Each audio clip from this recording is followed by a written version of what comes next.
नमस्कार, आदाब, सत श्री अकाल, गुड इवनिंग। मेरा नाम नूर आलम और आप सभी का अनअकैडमी, भारत के सबसे बड़े लर्निंग प्लेटफॉर्म अनअकैडमी पर बहुत बहुत स्वागत है। दोस्तों, आज इस वीडियो में हम आपके साथ एक ऐसी चीज शेयर करने वाले हैं जो आए दिन इधर आपने बहुत 10-15 दिन में लगातार सुना भी होगा और आपके एग्जाम में भी कई बार पूछा जा चुका है, जिसको हम लोग कहते हैं जेपीसी यानी ज्वाइंट पार्लियामेंट्री कमेटी यानी संयुक्त संसदीय समिति। आए दिन आप लोग आजकल यहां सड़क से लेकर संसद तक इस पर हंगामा हो रहा है। जैसा कि आपको पता है, 24 जनवरी को एक हिंडनबर्ग जो अमेरिकन कंपनी है उसकी एक रिपोर्ट आती है, जो कि अडानी ग्रुप को लेकर उसने एक रिपोर्ट प्रकाशित की। उसके बाद शेयर मार्केट में काफी उथल पुथल हुई और जिसको लेके एक इस पर मांग होने लगी, इस पर जांच होनी चाहिए संसदीय यानी ज्वाइंट पार्लियामेंट्री कमेटी के। तो आइए देखते हैं कि आखिर ज्वाइंट पार्लियामेंट्री कमेटी यानी जेपीसी होती क्या है और आखिर इसकी मांग क्यों की जा रही। तो आइए जल्दी से जान लेते हैं। सबसे पहले, जैसा कि आपको पता होगा कि भारतीय संविधान में यानी संसद में जो है वो दो तरीके की समितियां काम करती हैं। एक कहलाती है स्थायी समिति और एक कहलाती है अस्थायी समिति। जो स्थायी समिति होती हैं वो आपकी जैसे कि आपने आप नाम सुना होगा कि लोक लेखा समिति, जिसे हम लोग पब्लिक अकाउंटेबिलिटी कमेटी कहते हैं, पीएसी। इसी तरीके से यहां पर जो स्थायी समितियां होती हैं वो तो पूरे साल यानी वो हमेशा काम करती हैं। दूसरी होती है अस्थायी समितियां। अस्थायी समितियों का काम यह होता है कि कोई वक्ती तौर पर किसी मामले की जांच करना और जांच के बाद वो पूरी जांच होने के बाद वो कमेटी को भंग कर दिया जाता है। तो यानी स्थायी और अस्थायी दो तरीके की हैं। जो जेपीसी की बात की जा रही है ये एक अस्थायी समिति है, यानी कि एक अस्थायी परमानेंट नहीं है। तो आइए सबसे पहले एक चीज जान लेते हैं। जैसा कि अभी हमने शुरू में ही बताया था कि अमेरिका की एक अमेरिका की हिंडनबर्ग रिसर्च एक वित्तीय शोध करने वाली कंपनी है, जो कि 2017 में सामने आई। और इसके जो कंपनी के जो मालिक हैं वो कभी इजराइल में एक एम्बुलेंस ड्राइवर हुआ करते थे। यानी वो अलग अलग कंपनियों के बारे में उसके डेटा इकट्ठा करके उसको रिसर्च करती हैं, उसके बाद में जो भी हो उनके बारे में आंकड़े जारी करते हैं। और ये कई देशों की अलग अलग कंपनियों के खिलाफ भी ऐसा जानकारी जुटा चुकी है, जैसा कि आजकल इधर भी हंगामा मचा पड़ा है। तो बात यहां पर यह थी कि जब शेयर मार्केट में अचानक अडानी ग्रुप के शेयर गिरने लगे तो बहुत सारे सवाल डिबेट होने शुरू हो गई। तो इन सारे चीजों को हमारा ये मुद्दा नहीं है। हम लोग सिर्फ बात करेंगे कि आखिर जेपीसी की जो मांग उठ रही है तो जेपीसी की आखिर है क्या और काम कैसे करती। मुद्दा हमारा सिर्फ जेपीसी पर है, ठीक है। जैसा हमने शुरू में ही आपको बताया था, संसद में दो तरीके की समितियां काम करती हैं। एक आपकी कहलाती स्थायी, यानी पहली होती स्थायी और दूसरी होती अस्थायी। जो स्थायी होती, जिनके बारे में भी हमने आपको बताया भी, ये पूरे साल काम करती रहती हैं। जैसे अभी हमने बताया लोक लेखा समिति स्थायी समिति का एक बेहतरीन उदाहरण है। और अस्थायी समितियां भी कई बार बनती रहती हैं और ये काम होने के बाद ये खत्म हो जाती हैं। तो यहां पर आज हम लोग जिसकी चर्चा करेंगे वो अस्थायी समिति है, वो है ज्वाइंट पार्लियामेंट्री कमेटी यानी जेपीसी। तो आइए देखते हैं जेपीसी बनती कैसे, इसकी संरचना कैसी होती, कौन मेंबर शामिल होते हैं और आखिर काम क्या होता है। सबसे पहले ध्यान रखिएगा ये एक अस्थायी समिति है। दूसरी बात, इसमें जो सदस्य की संख्या होती है वो लोकसभा और राज्यसभा दोनों को मिलकर बनाई जाती है। यानी इसके जो सदस्य होंगे वो लोकसभा के भी होंगे इसमें और राज्यसभा के भी होंगे, ठीक है। अब यानी इसमें लोकसभा और राज्यसभा के दोनों सदस्य शामिल होंगे, ये बात तो क्लियर हो गई। साथ ही साथ इस समिति पर ज्यादा इसलिए और भरोसा और जोर दिया जाता है ताकि इसमें संसद के हर पार्टी के सदस्य इसमें शामिल होते हैं, लेकिन संसद में जिस पार्टी का जिस हिसाब से प्रतिनिधित्व होता है उसी हिसाब से उसी रेशियो में जेपीसी में उसके मेंबर शामिल किए जाते हैं। यानी राज्यसभा लोकसभा दोनों के मेंबर शामिल होंगे और इसके बारे में कोई नंबर ऑफ कैंडिडेट कितने होंगे समय समय पर ये कम ज्यादा भी होते रहते हैं, यानी इसका कोई फिक्स आंकड़ा नहीं है। अंतर इतना बस है कि इसमें जो सदस्य होंगे राज्यसभा के उसके ठीक 2 गुने सदस्य लोकसभा के होंगे। मिसाल के तौर पर अगर हम ये कहें कि राज्यसभा के इसमें 10 सदस्य होंगे अगर हैं, तो इसका मतलब फिर लोकसभा के 20 सदस्य होंगे। यानी कि जेपीसी में राज्यसभा के सदस्यों, जितने भी राज्यसभा के सदस्य इस समिति में शामिल किए जाएंगे, ठीक इससे 2 गुने सदस्य लोकसभा के इसमें शामिल होंगे।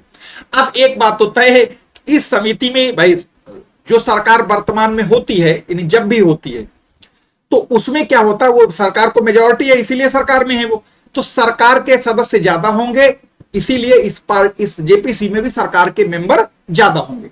ठीक है, तो इसका मतलब इसमें कोई भेदभाव आरोप नहीं लगा सकता एक दूसरे पर। जिसके जितने प्रतिनिधि संसद में है उसी रेशियो में इस समिति में उसके मेंबर को शामिल किया जाएगा। ये बात क्लियर हो गई। अब यहां पर एक चीज ध्यान रखिएगा, इसका सबसे पहले क्या हुआ, इस जो भारत, हाँ, ये व्यवस्था जेपीसी की जो है वो ब्रिटेन की से ली गई है, ये बात भी ध्यान रखिएगा।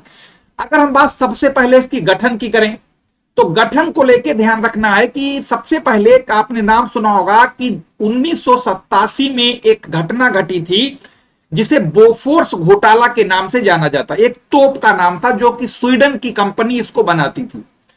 1987 में स्वीडन के एक रेडियो स्टेशन से इस बात को ये प्रसारित की गई कि जो बोफोर्स जो तोप निर्माण कंपनी है उसका, और ढेर सारे अलग अलग देशों में इसकी खरीदारी हुई थी, तो क्या इसमें कहीं न कहीं कुछ गड़बड़ी हुई, मतलब एक तरीके से घोटाले के संदेह या घोटाले के कह सकते हैं कि अनुमान लगाया गया कंपनी ने। जैसे हिंडनबर्ग ने अभी कुछ कहा, ऐसे स्वीडिश रेडियो से यह बात प्रसारित की गई। तो जब, और उस जमाने में राजीव गांधी सरकार थी।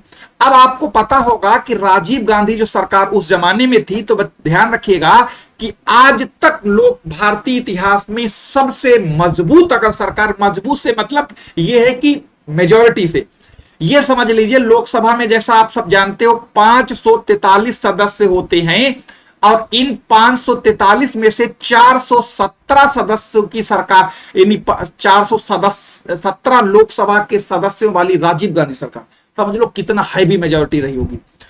तो सर जब ये जांच की मांग उठने लगी कि जांच होनी चाहिए इस पर कि क्या ऐसा वाकई हुआ है, तो ये सबसे पहले 1987 में बोफोर्स तोप घोटाले में यह समिति का गठन सबसे पहले किया गया था। और यह समिति जब जब बनी है तो समझ लो सरकार के लिए काल बन के रह गई। तो राजीव गांधी कितनी मजबूत सरकार थी जो से अपने सरकार से हाथ धोना पड़ा, आगे और भी बताएंगे। तो सबसे पहले इसका गठन 1987 में हुआ था, बोफोर्स घोटाले में राजीव गांधी सरकार ने इसको किया था।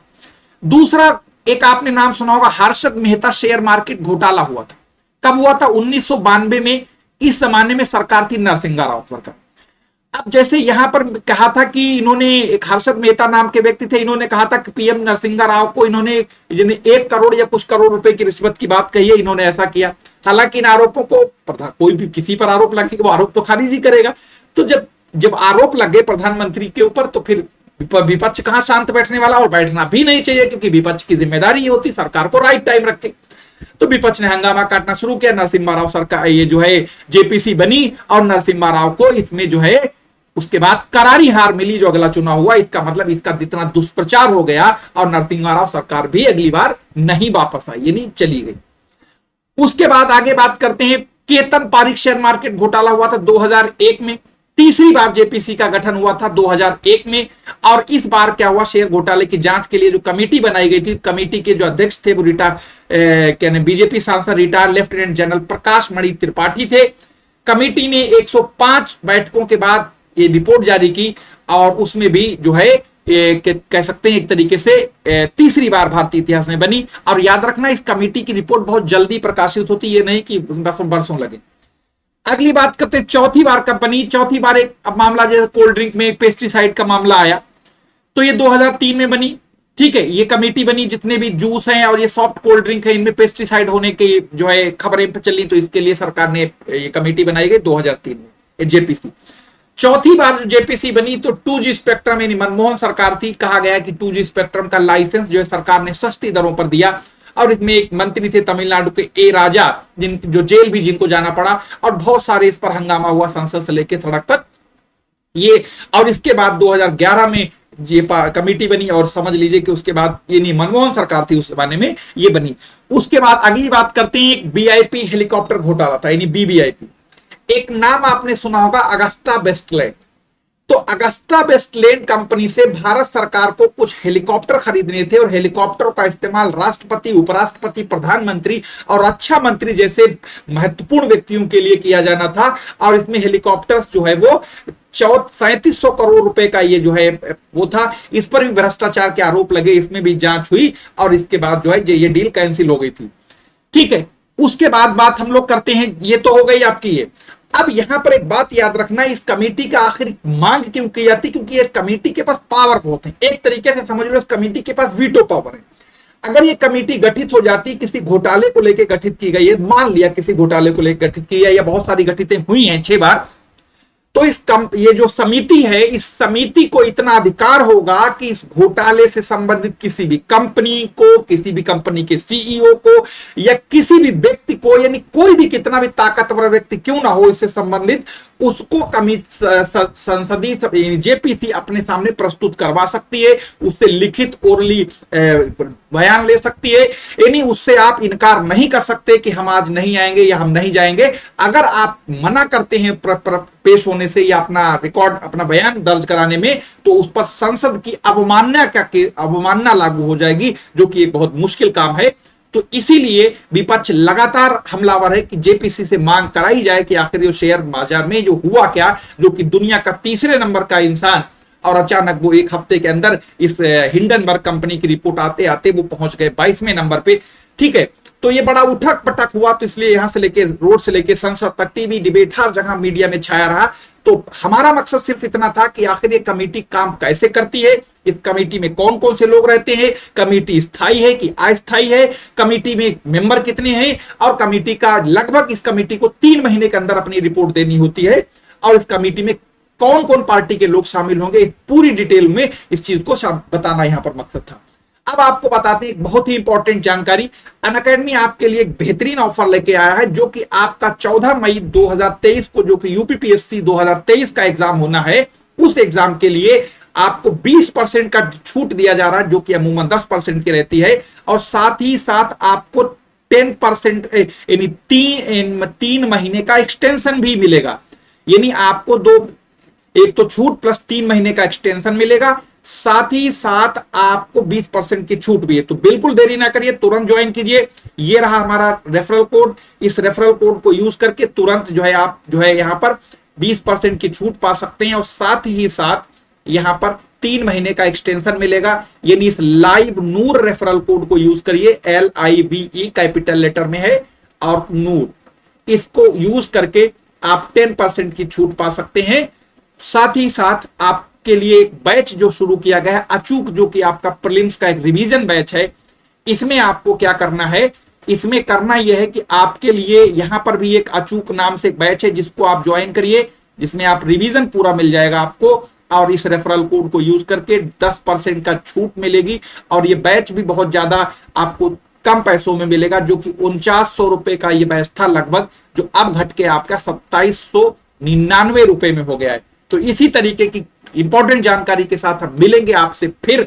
और हाँ, आप हमारी स्पेशल क्लास में जरूर जुड़िएगा। स्पेशल क्लास की टाइमिंग हमारी जो है वो 9 से 10 है यूपीपीएससी की। साथ ही साथ यूट्यूब पर हमारी टाइमिंग जो है वो 7 से 8 है रोजाना। तो मिलते हैं आपसे यूट्यूब पर और रात 9 बजे स्पेशल क्लास में। बहुत बहुत धन्यवाद।